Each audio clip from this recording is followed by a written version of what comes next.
दोस्तों, आप सभी का इस कहानी के चौथे भाग में स्वागत है। अगर आप लोगों ने इस कहानी के तीसरे भाग को अभी तक नहीं पढ़ा है तो उसका लिंक आप सभी को कमेंट बॉक्स में मिल जाएगा। प्लीज़ फ्रेंड्स, आप लोग ज़्यादा से ज़्यादा कहानी को लाइक किया करिए और चैनल को भी सब्सक्राइब कर लिए फ्रेंड्स। कुंवर रणबीर के पूछने पर धरा चुप रह जाती है। धरा को चुप देख कर कुंवर रणबीर धरा से पूछते हैं तो कुंवर रणबीर कहते हैं, तुमने कुछ कहा नहीं। हवेली में किसी ने तुमसे कुछ कहा है क्या? धरा कहती है, नहीं कुंवर साहब, इसमें हमसे किसी ने कुछ नहीं कहा। धरा कुंवर रणबीर से झूठ के देती है और सोचने लगती है उस दिन के बारे में जिस समय बेजू ने आकर धरा को बड़ी ठकुराइन सा के सीढ़ियों से गिरने का जिम्मेदार बताया था और हवेली से चले जाने को कहा था। लेकिन अब मेरी हवेली जाने पर बेजू भैया मुझे गलत समझेंगे। ये बात कुंवर को बताना ठीक रहेगा क्या? अभी नहीं बताती, जब समय आएगा तब बता दूंगी। अब जल्दी चलो। ऐसे ही चलती रही तो रात हो जाएगी। हवेली पहुँचते पहुँचते धरा अपनी सोच में गुम होकर चल रही थी। तभी कुंवर की आवाज़ सुनकर वो अपनी सोच की दुनिया से बाहर निकल आई और सब अपने ईश्वर पर छोड़कर कुंवर रणबीर के साथ जल्दी जल्दी हवेली की ओर बढ़ने लगी।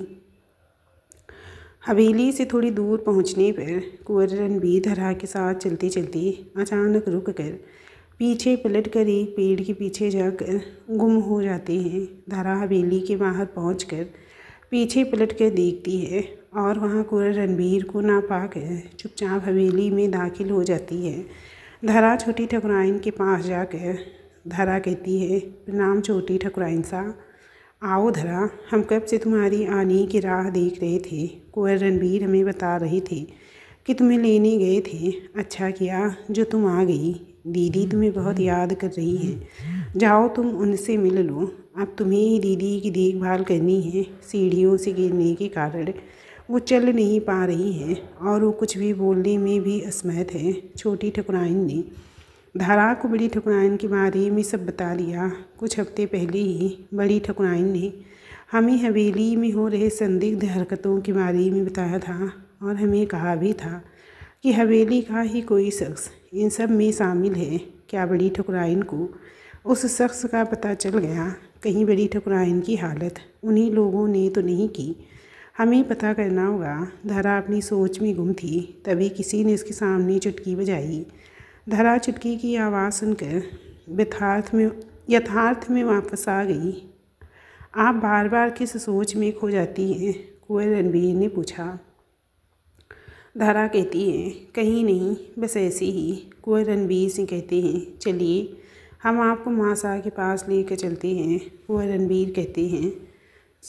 कुंवर रणबीर धरा को बड़ी ठकुराइन के पास लेकर चले जाते हैं। बड़ी ठकुराइन बिस्तर पर आराम से सो रही होती हैं। तभी धरा और कुंवर रणबीर उनके कमरे में आते हैं। धरा कहती है, प्रणाम ठकुराइन सा। धरा को देखते ही ठकुराइन सा की आंखों में चमक आ जाती है।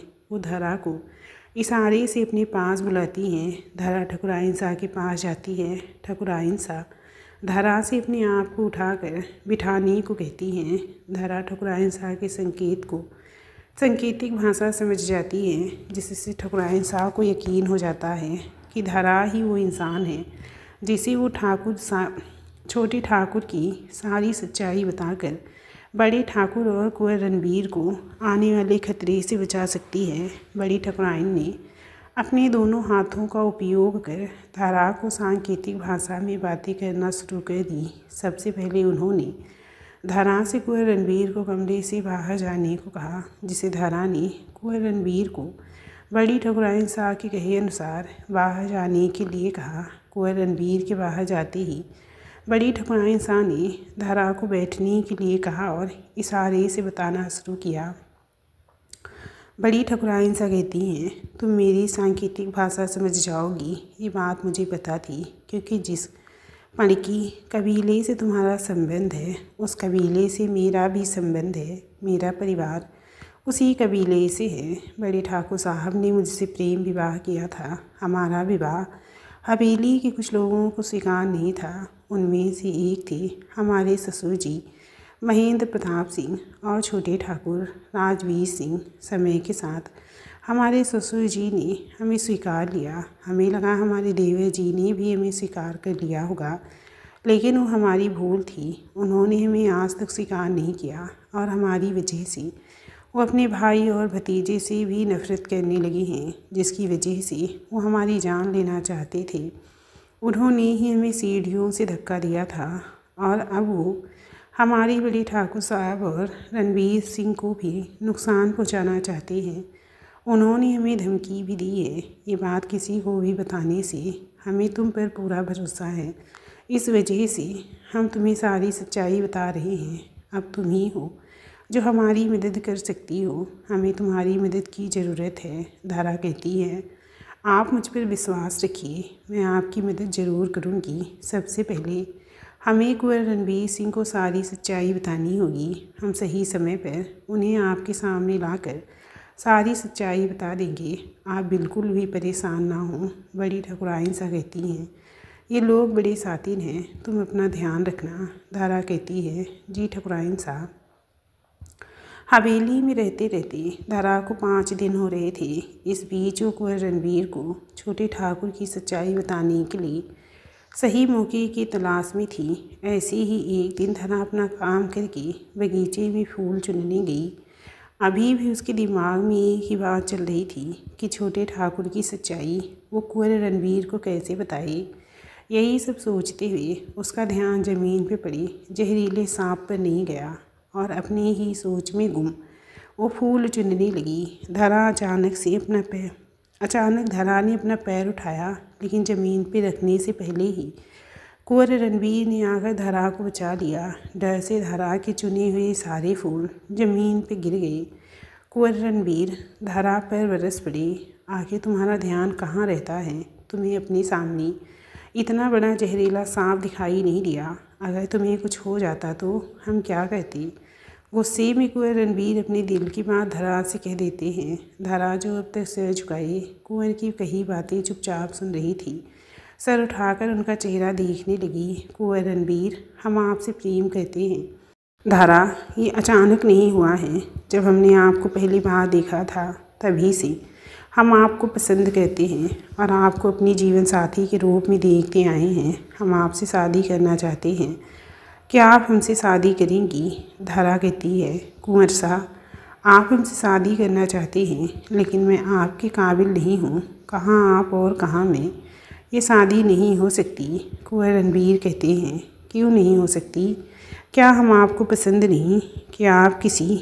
कुंवर रणबीर के बोलने से पहले धारा बोल पड़ी, नहीं, ऐसी कोई बात नहीं है। हम तो आपको पसंद करते हैं, लेकिन हमारी शादी कभी नहीं हो सकती। इतना कहकर धरा वहाँ से चली जाती है। आप हमें पसंद तो करती हैं, लेकिन हमसे शादी करना नहीं चाहती। हम इसका कारण जान कर रहेंगे धरा। कुंवर रणबीर भी वहाँ से चले जाते हैं। उन दोनों के जाने के बाद बेजू जो छुप कर दोनों की बातें सुन रहा था, एक ओट से निकल कर बाहर आ जाता है। बेजू कहता है, तो ये खिचड़ी पक रही है दोनों के बीच। हमें जल्दी ही ये बात पिताजी को बतानी पड़ेगी हवेली पर। इस हवेली में एक बार फिर ये सब नहीं होने दूंगा। पहली गलती भाई साहब कर चुके हैं और अब बेटा भी उन्हीं के नक्शे कदम पे चलने को तैयार है। इस हवेली और उनके रीति रिवाजों को ताक पर रख दिया है इन लोगों ने, पर मैं ऐसा नहीं होने दूंगा। अब जल्दी ही कुछ करना होगा, बहुत जल्द।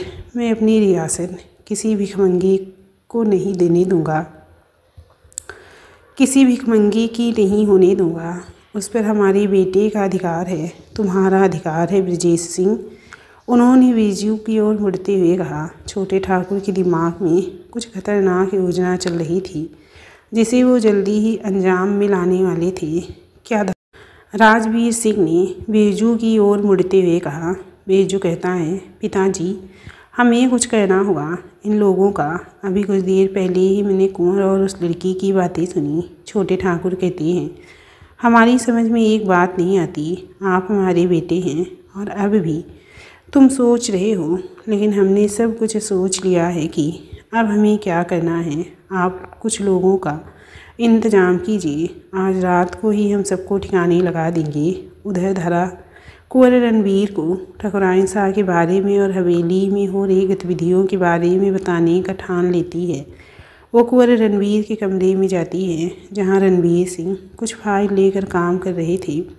धारा कहती है, कुंवर शाह, हमें आपको कुछ बताना है। वो बड़ी ठकुराइन शाह के सामने, आप आइए हमारे साथ। कुंवर रणबीर कहते हैं, ऐसी भी क्या ज़रूरी बात करनी है आपको, और वो भी माँ शाह के सामने। कुछ हुआ है क्या? धारा कहती है, जी हुआ है, जो आपको पता नहीं है, और बहुत कुछ होने भी वाला है जो आपको पता होना चाहिए। इसीलिए कह रहे हैं कि आप चलिए हमारे साथ। कुंवर रणबीर कहते हैं, हमने कभी आपकी बात टाली है जो अब टालेंगे। ठीक है, चलिए। धारा और कुंवर रणबीर बड़ी ठकुराइन शाह के कमरे में जाते हैं, जहाँ धारा कमरे में पहुंचकर अंदर से दरवाज़ा बंद कर देती है और कुंवर को छोटे ठाकुर की सारी बातें बताने लगती है। सब सुनने के बाद रणबीर अपनी माँ की ओर देखते हैं, जहाँ वो हाँ में सिर हिलाकर धारा की बातों का समर्थन करती हैं। कुंवर रणबीर कहते हैं, माँ शाह, अगर ऐसा है तो हमें जल्दी ही कुछ करना होगा। अच्छा है कि पिताजी यहाँ नहीं, शहर में हैं। धारा, आप एक काम करिए, आप इसी समय अपने घर चली जाएं।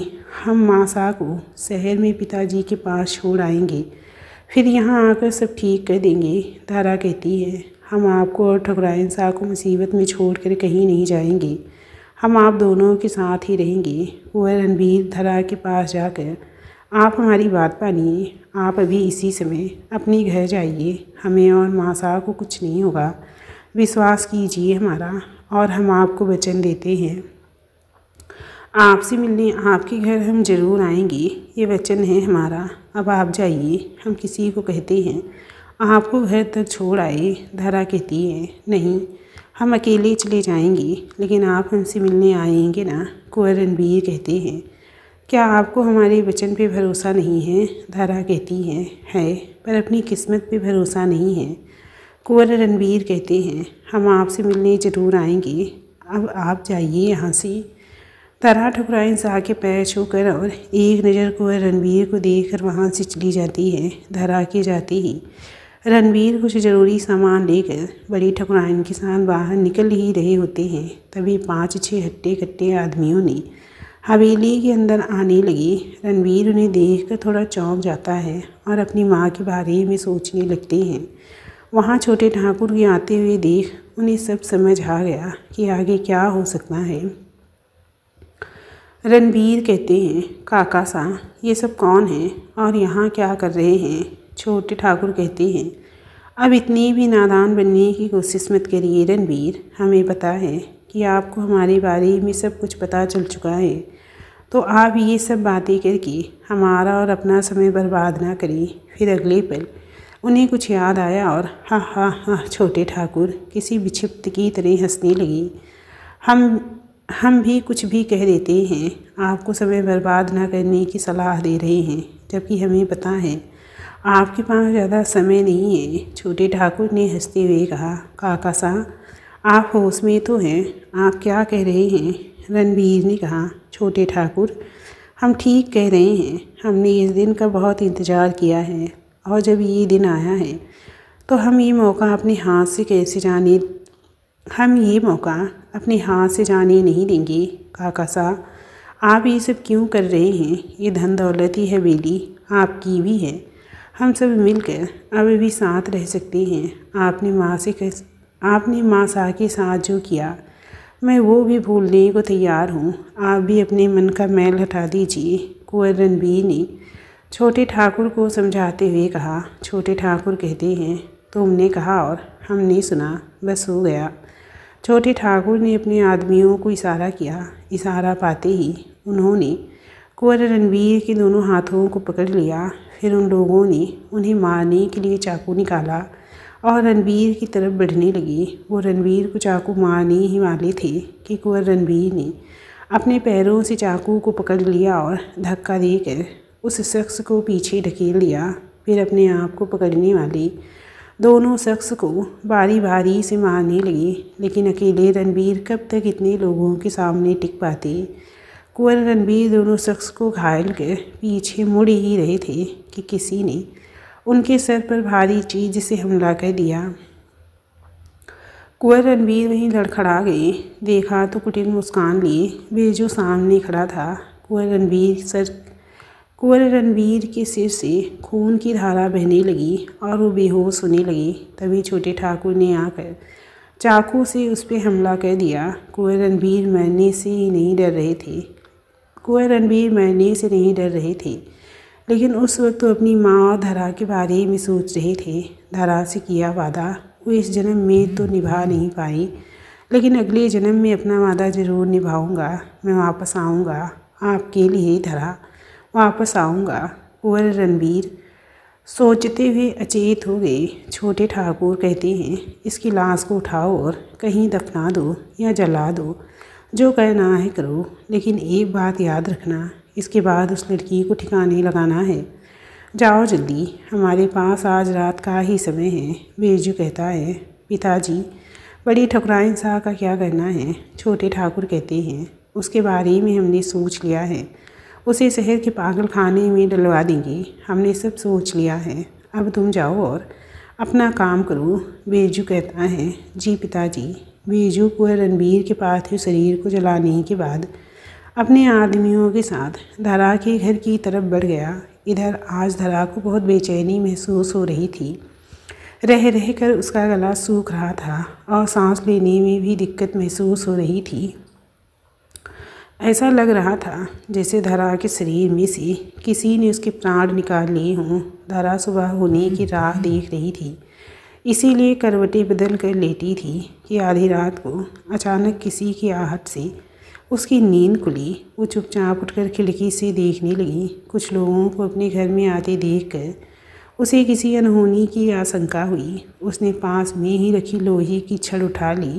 एक एक करके वो लोग घर में घुसने लगे। धरा पहले से ही तैयार थी। उसने छड़ उठाया और एक शख्स पे दे मारा। उसकी चीख निकल गई। बाकी के आदमियों ने धरा को पकड़ लिया। धरा ने देखा बेजू का चेहरा खून से भीग गया है। धरा ने बेजू के चेहरे पे वार किया था। गुस्से में आग बबूला हुए बेजू ने धरा का गला दबाकर ज़मीन पे पटक दिया, जिससे धरा छटपटाने लगी। बेजू कहता है, बहुत हिम्मत आ गई है ना तुझ में छोरी। तेरी हिम्मत को अभी पल में कुचल सकता हूँ, लेकिन मैं ऐसा नहीं करूँगा। मुझे जूतियों को पैर में सजाने का शौक़ नहीं है, लेकिन तुझ पर एक उपकार ज़रूर करूँगा। तुझे ज़िंदगी से आज़ाद करूँगा। कहकर बेजू किसी सनकी की तरह धरा का गला ज़ोर से दबाने लगा। उस वक्त धरा कुंवर के बारे में सोचने लगी। उसकी आँखों से आंसू बहने लगे। उसने एक घुटी हुई आवाज़ में कहा, तुझे तेरे किए की सज़ा मिलेगी, और वो भी मेरे हाथों। मैं मर कर भी जाऊँगी, लेकिन तुझे तेरे किए की सज़ा ज़रूर दूँगी। कुछ देर छटपटाने के बाद धरा का शरीर शांत पड़ गया। बेजू अपने आदमियों से कहता है, इस घर को आग लगा दो, हो सके तो इससे लगे घरों को भी आग के हवाले कर देना। ये एक हादसा लगना चाहिए। कहकर बेजू वहाँ से चला जाता है। उसके आदमियों ने धरा के घर को आग के हवाले कर दिया। सब कुछ जैसे शांत हो गया हो, लेकिन इस शांति में भी एक आवाज़ थी, किसी के सिसकने की आवाज़, किसी के रोने की आवाज़। बेजू को धरा की कही हुई बात याद थी। उसने एक तांत्रिक के द्वारा धरा के घर को मंत्र शक्ति से बांध दिया, जिससे वहाँ रहने वाली आत्मा उसी सीमा तक रहे, घर की चौखट लांघ न पाई। धरा की आत्मा जब भी घर की चौखट पर आती, कोई अदृश्य शक्ति उसे दूर फेंक देती। वो बार बार कोशिश करती और आखिर में थक कर सिसकने लगती। किसकी लगी नज़र हमें कि तुम मुझे छोड़ चले गए। तुम्हारे आने की राह देखते हुए मेरी सांसें भी मेरा साथ छोड़ चली, लेकिन अब भी इस दिल को तेरा इंतज़ार है। धरा की आत्मा अपने घर तक ही सीमित होकर रह गई थी। वो चौखट तक तो आती, लेकिन उससे आगे नहीं बढ़ पाती। अपनी बेबसी और कमज़ोरी पर गुस्सा भी आता और रोना भी।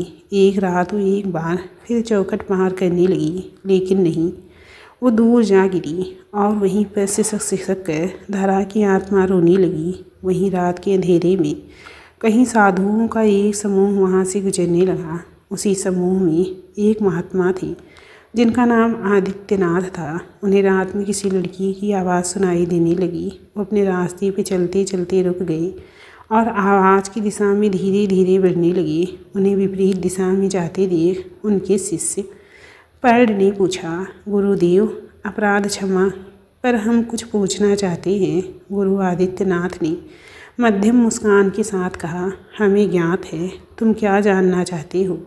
हम इस दिशा में क्यों चल रहे हैं, वरन हमारा मार्ग विपरीत दिशा में है। पर्ण कहते हैं, जी गुरुदेव। गुरु आदित्यनाथ कहते हैं, पर्ण हमें ऐसा आभास हो रहा है शायद किसी को हमारी आवश्यकता है। हम उस ओर जाकर देखना चाहते हैं। कहकर गुरु आदित्यनाथ अपने पग उस ओर बढ़ा दिए। उनके पीछे पीछे उनके प्रिय शिष्य पर्ण भी गुरु आदित्यनाथ के साथ चल पड़े। कुछ कदम पर उन्हें एक उजाड़ घर दिखा। गुरु आदित्यनाथ उस घर के नज़दीक जाकर वहां स्थित हो गए और अपनी आंख बंद कर ली। कुछ मंत्रों का उच्चारण करते ही उन्हें वहां की स्थिति का भान हुआ और उन्होंने पर्ण से गंगा जल मांगा। गंगा जल हाथ में लेकर उन्होंने अपने मस्तक पर लगाया। तत्पश्चात हृदय से लगाकर मंत्र उच्चारण करने लगे। कुछ देर मंत्र जाप करने के पश्चात गंगा जल उन्होंने उस घर के चौखट पर छिड़क दिया। फिर उन्होंने कहा, पुत्री दुखी होने की आवश्यकता नहीं है, तुम चौखट पार कर सकती हो। धरा की आत्मा ने सुना तो चौखट पर आई और अपने सामने एक दिव्यता धारण किए हुए महात्मा को देखकर उनके हाथ अपने आप प्रणाम की मुद्रा में आ गए। धरा कहती है, प्रणाम महात्मा, आप मुझे देख सकते हैं। गुरु आदित्यनाथ कहते हैं, हाँ हम देख सकते हैं। क्या आप मेरी समस्या का समाधान करेंगे महात्मा? मुझे कुंवर रणबीर के पास जाना है, क्या मुझे उनके पास ले जाएंगे? उन्होंने कहा था कि वो मुझे लेने आएंगे, लेकिन कई महीने और साल गुजर गए, वो नहीं आए। आप मुझे उनसे मिला देंगे? धरा ने हाथ जोड़ते हुए कहा। गुरु आदित्यनाथ जी ने अपनी आंख बंद की और लगभग आधे घंटे बाद उन्होंने अपनी आंखें खोली। गुरु आदित्यनाथ जी कहते हैं, पुत्री तुम्हें ज्ञात है कि तुम जीवित नहीं हो और एक आत्मा की ओर में कष्ट भोग रही हो। धरा कहती है, हाँ महात्मा मुझे पता है। और क्या तुम ये जानती हो कि कुंवर रणबीर सिंह भी मृत्यु को प्राप्त हो चुके हैं, साथ ही नवजीवन में प्रवेश भी कर लिया है, अर्थात उनका पुनर्जन्म हो चुका है। मैंने अपने जीवन काल में कुछ साधनाएं संपन्न की हैं। उन साधनाओं के फलस्वरूप मैं तुम्हें इस आत्मा की योनि से मुक्ति दिलाने का प्रयत्न करूंगा और तुम्हारा पुनर्जन्म भी वहीं हो जहां कुंवर रणबीर का हुआ है, ये प्रयत्न भी करूंगा। गुरु आदित्यनाथ जी ने पर्ण को बाकी के शिष्यों को लाने का आदेश दिया और साथ ही पिंडदान करने के लिए भी व्यवस्था करने को कहा। पर्ण ने गुरु आदेश का पालन करते हुए जैसा उन्होंने कहा वैसा ही किया। उसी स्थान पर पर्ण और बाकी के शिष्यों ने यज्ञ वेदी बना दी और बाकी के सामानों की व्यवस्था करने लगे। तभी पर्ण को कुछ याद आया और वो गुरु आदित्यनाथ जी के पास जाकर कहने लगा। पर्ण कहता है, गुरुदेव हवन की सारी व्यवस्था हो गई है, परंतु एक कमी रह गई है। हमें आत्मा मुक्ति के लिए 7 नदियों का जल चाहिए। हम उसकी व्यवस्था करने में असमर्थ हैं। गुरु आदित्यनाथ जी कहते हैं, उसकी चिंता तुम छोड़ दो, बाकी ईश्वर सहायता करेंगे। कुछ देर बाद ही गुरु आदित्यनाथ जी ने हवन पूजन आरंभ कर दिया। हवन के आखिर में उन्होंने पवित्र नदियों का आह्वान किया और अपने सामने एक कांस्य का छोटा कलश रख दिया। कहने को सभी नदियाँ पवित्र हैं, लेकिन उन सब में सबसे पहला नाम माँ गंगा का आता है, इसीलिए उन्होंने प्रथम माँ गंगा का आवाहन किया। उनके आह्वान करने पर गंगा की कुछ जल उस छोटे से कलश में समा गई। उसके पश्चात उन्होंने माँ गोदावरी का आवाहन किया। उसके पश्चात माँ यमुना, माँ नर्मदा, माँ कृष्णा, माँ ब्रह्मपुत्री और माँ सरस्वती नदियों का आवाहन किया, जिसके फलस्वरूप एक एक करके उन्होंने कलश को जल से भर दिया। गुरु आदित्यनाथ जी ने वो जल से भरे कलश को लिया और उस जल को धरा पर मंत्र उच्चारण करते हुए छिड़कने लगे। कुछ समय बाद धरा लुप्त होने लगी। वो हाथ जोड़कर गुरु आदित्यनाथ जी को प्रणाम करते हुए धीरे धीरे लुप्त हो गई। उसके पश्चात गुरु आदित्यनाथ जी ने भी पर्ण से कहा, पर्ण इस पिंड को पास ही की नदी में प्रवाहित कर दो। पंडित ने गुरु आदेश का पालन करते हुए पिंड का विसर्जन करने चला गया। सच्चे शिष्यों में एक खास बात यही होती है कि वो अपने गुरु के आदेश का बिना कोई प्रश्न के पालन करते हैं और गुरु भी अपने शिष्यों को परखने के लिए कुछ विशेष कार्य करवाते रहते हैं। इस घटना के कुछ साल बाद छोटे ठाकुर ना कहलाकर ठाकुर साहब बन गए। अपने बड़े भाई को झूठ बोला कि आपसे मिलने शहर आते वक्त कुंवर रणबीर और बड़ी ठकुराइन कार दुर्घटना में चल बसी। उस घटना के बाद बड़े ठाकुर ने अपने आप को एक कमरे तक सीमित कर लिया। ना वो किसी से कुछ कहते, ना ही किसी से मिलते। छोटे ठाकुर ने बड़ी ठकुराइन को एक वृद्धा आश्रम में भेज दिया, जहाँ वो किसी जीती जागती लाश की तरह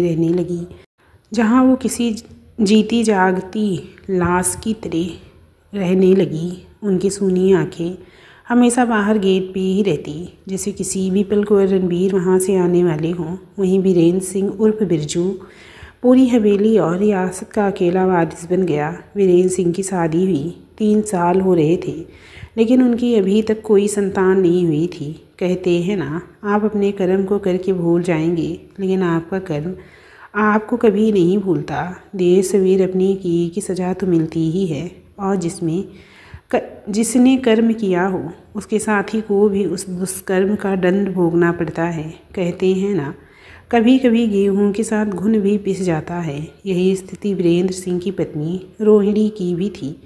उसे भूतकाल में हुई घटना की कोई जानकारी नहीं थी, फिर भी उसे उस पाप की सज़ा मिल रही थी जो उसने किया नहीं था, जिसके कारण उनकी पत्नी रोहिणी बहुत दुखी रहने लगी। वो संतान सुख के लिए हर उपाय, व्रत, पूजा पाठ, दान धर्म सब कर ली, लेकिन सभी ओर वो निराश हो चुकी थी। उन्होंने शहर के बड़े बड़े डॉक्टर को दिखाया। सब कुछ ठीक होने के बाद भी वो माँ बनने की स्थिति में नहीं थी। एक रोज़ रोहिणी की माँ उससे मिलने आई और उसे अपने साथ लिवा ले गई। उन्होंने अपनी समस्या अपने कुलगुरु को बताई। हमारे सनातन धर्म में गुरु की महिमा अद्भुत है, हम उसका बखान नहीं कर सकते। जब भी भगवान हमारे देवी देवताओं ने मानव रूप में जन्म लिया है, और जब भी हमें बिना गुरु के हम एक पग भी आगे नहीं बढ़ सकते। आजकल देखने में आता है कोई भी गुरु बना बैठा है जिसने अपनी इंद्रियों को बस में करना तो दूर, उन्हें किसी प्रकार की सिद्धियां भी हासिल नहीं की होती। गुरु मतलब वो जो आपको अंधेरे से उजाले की ओर ले जाता है, और वो जो शायद आपको कभी अंधेरे में भटकने भी ना दे, आपको सही राह दिखाए और आपकी परेशानी और समस्या का समाधान भी करे।